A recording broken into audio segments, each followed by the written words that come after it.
Where's your GoPro? All right, so for the start of our presentation, we are going to be handing out a little bit of audience involvement, which we want to keep a secret until we do it. But then afterwards, Lauren's going to talk a little bit about that and then introduce our presentation. All right. So, how many of you thought the office could be used as an educational tool? Well, good for you, because I certainly did not. For any of you who don't know, The Office is a popular mockumentary TV show that aired on NBC from 2005 to 2013. How long will you be using this room? Sir, for like a little bit, we got to film this video project for our video, please, sir. Can we just have a little bit more time? Sure. Thank you. Yeah. Appreciate it. You're welcome. You're welcome. All right. Start over. Let's go. No, Okay. just keep going. He'll edit. Aired on NBC from 2005 to 2013. The series documents the everyday lives and shenanigans of some average, everyday, stereotypical office workers. Basically, in every episode, the characters live out what we often think and feel about our own coworkers. Most people watch The Office for entertainment, but as we learned by watching a little bit more closely to our favorite episodes, the show is actually a really great example of over 10 different key course concepts. Some of the key course concepts that we found were hidden agendas, logical fallacies, bridging, dominance, aggression, nonverbal communication, boundary control, active listening, avoiding, and contempt. So to start us off, here's Simon to talk a little bit about hidden agendas and logical fallacies. Hello, my name is Simon. I will be covering hidden agendas and logical fallacies and how they are often paired with each other through actions and reactions. This is a perfect example of when good intentions turn to bad situations. Playing the clip. Here's the clip. Here, Michael attempts to raise the morale of the office with a comedic bit from an African-American actor named Chris Rock. Logical fallacies. He did not mean to offend anyone or make them upset, just to simply bring out a laugh. When corporate hears about the joke, they bring in a trainer to educate the office, Michael specifically, on diversity. The whole office wasn't trained solely not to alienate Michael. Once Michael finds out that he is the reason for the training, he holds his own training to right his wrongs, which only adds more fuel to the fire. Hidden agendas are often found in the workplace through surveys, paid lunches to boost morale, or many scientific and or social experiences where ignorance is key.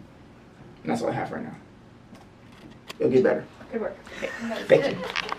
And next we're going to go to Steven! In the third season, there is an episode called The Merger. And in this episode, I believe there is great examples of dominance and bridging. And there's several clips I'd like to show of dominance. The first one is Dwight and Andy when they first meet, and the second is Jim and Ryan when Jim comes back to try to claim his own desk. So here's the clips. Ooh, wow. Clip. All right. And then I'll move on to bridging, and the bridging definition in the book is an integrative problem-solving technique that offers a new option devised to satisfy all parties on an important conflicting issue. And in this episode, Michael tries to create one of these situations by deflating all of the tires in the entire parking lot and blaming someone else. And that didn't work, but the resulting conversation afterwards did have the bridging effect that they were talking about.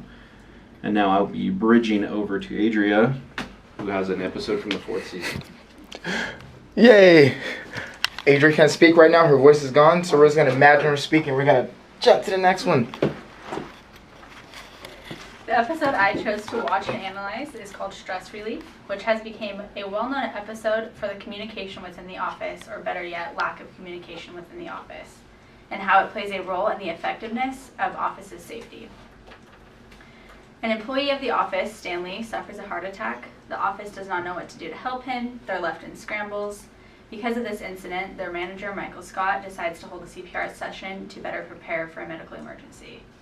Throughout this episode, a basic communication skill that is exhibited is active listening. This seems like a no-brainer, but we all know that active listening is not something the characters in the office possess. Because of this, the CPR instructor has to go over how to perform CPR several times. The group struggles to learn the basics because they're all talking over each other, they're slouching in their chairs, they're having side conversations. After watching this episode, I noticed for myself that active listening comes from more than just listening with your ears. The second concept that is noticeable in all episodes of The Office is boundary control. One of the parts that makes this show so likable is that there is no boundaries within the office. Throughout the episode specifically, Michael Scott pushes the boundaries with Stanley, who recently had a heart attack.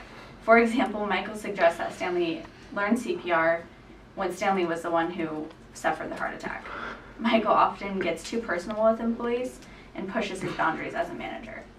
Now I'm going to play a short clip of The Office learning CPR. I would like for everyone to keep in mind the concepts that we went over, specifically the nonverbal communication that they lack.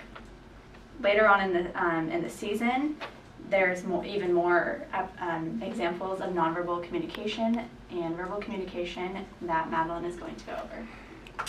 So a little precursor to what my clip is about. Just shortly after everything happens with Michael in the CPR episode, he ends up getting so fed up with Dunder Mifflin that he actually leaves to start his own company, the Michael Scott Paper Company. Needing employees, he hires Pam, who was a former receptionist but is now kind of transitioned over as a salesman. So when you're watching the clip, keep that in mind, that that's her character development right now, that she's headstrong in her position of wanting to be sales now. And he also hires Ryan, the former temp of Dunder Mifflin, who became corporate, got into drugs and partying and cost Dunder Mifflin hundreds of thousands of dollars. But Michael's great affection towards Ryan has kind of allowed him to see past that. A really interesting dynamic happens in the group, and the climate is very tense and stressful. They basically are living in a janitor's closet for their little office, and you'll hear a conversation through the pipes, and it sets the situation up to be really tense and uninviting, and it's a really harsh work environment for them to be in. So it's no surprise that we're seeing communication styles of a light aggression and contempt towards each other. And then, of course, Michael's kind of overwhelmingly consistent conflict management style of avoidance, which we see in more episodes than just this, but I felt like it was really strong here. Show the clip. As you can see, Michael really does try to avoid the conflict that's going on between Pam and Ryan. He kind of gets into this role of himself as, since he's the boss, he's superior, can't make copies himself. And then with Pam, kind of changing her dynamic to, being not a receptionist anymore, but being in sales. And then Ryan's very obvious contempt and aggression towards her, making more than just, his verbal tones and what he physically says, but also just his body language towards her, not facing her, looking down at the computer, not respecting her, also plays a role into that contempt and aggression he shows against her that may not be completely verbal. So we definitely do see a lot of those key concepts throughout the show, and especially in this clip with their communication styles. Wow, that's a lot of key course concepts. So now, as you guys can see, if you look a little bit closer, you can often find useful information in unexpected places, even in your favorite episodes of The Office. SHLAMS!